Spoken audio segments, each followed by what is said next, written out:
My people. So Nigerian billionaire and Igbo businessman Obi Kubana has come out to give serious warnings to Nigerians. Well, of course, not everyone, but for those it may concern. All right, so this is 2026. And I'm going to tell you guys how it's going to work. If you noticed, I've taken a chieftaincy title in Enugu no Omori. And I am Ife Iboji Kamba, one of Enugu no Omori. Go and Google it.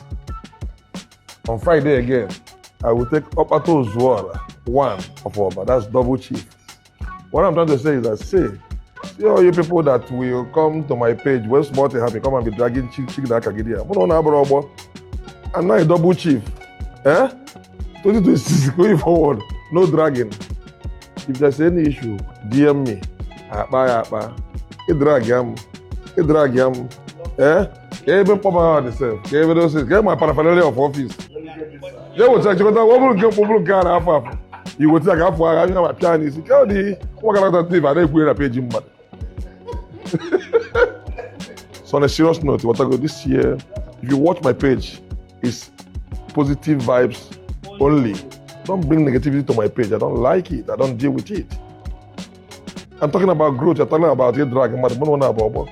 So please talk about how we're gonna make money, how we're gonna put smiles on people's faces, how we're gonna make the world a better place, so that we see where to live for our children and upcoming generation.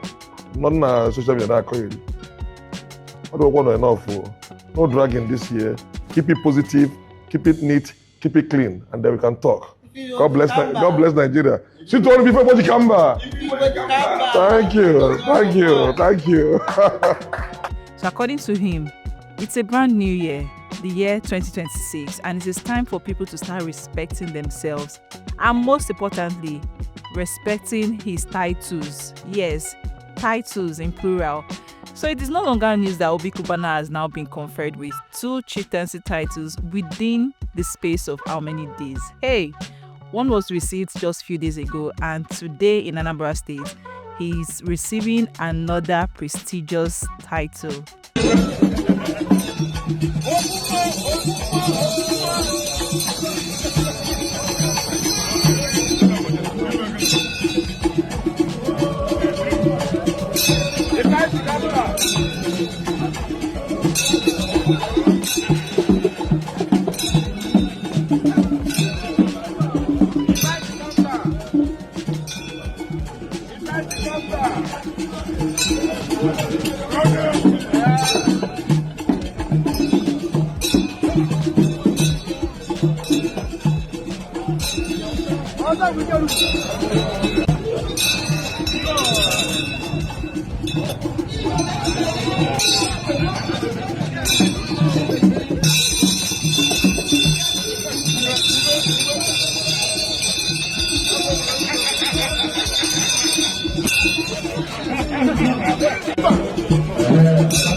And so because of these titles and with these new honors, Obi Kubana is making it very clear to you who it may concern that it's a new year and you dare not talk to him anyhow. Whenever there is any issue, just simply come to him or you send him a DM and you people will trash out the issue. Not coming to his comment section and talking to him anyhow, raining insults on him. You know how it is on this internet space. He's no longer just a billionaire businessman. He's now a chief recognized by tradition, culture, and authority.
And with that status, he says, comes utmost respect. Hey, this message has already sparked conversations online.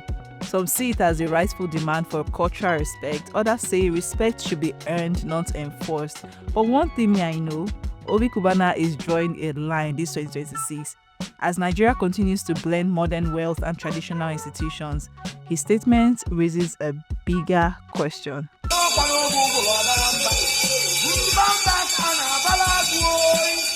Obi Kubana,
Maka didi tiana lubo wenaka no ga adele gina ma na ga ba go na ndi go na masivi ki malu no ni go na adresse tu wa malo bana balago adresse tu wa mala nambra no ga adele gina ma adresse tu wa malu ndi e utimo ibi wo di kamba no ga adele gina ma iba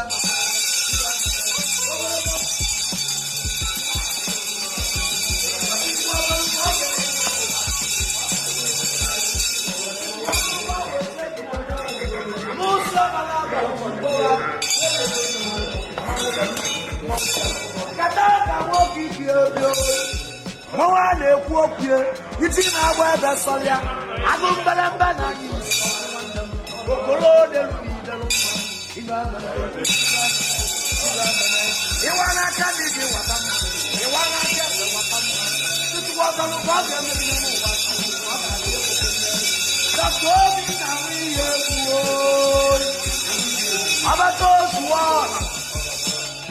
Ibi moji kamba Mwa de kuopie ni kwa dokuma Iwe lumpamba ni iwe Iwe meneyo, iwe meneyo Iwe meneyo, iwe meneyo Iso na ndi kwili wonoku Uwadine wamalo numu Iso na ndi kwili wonoku Uwadine wamalo numu Nonga Adi kwili wonoku kalakali Adi kwili wonoku kalakali Philanthropy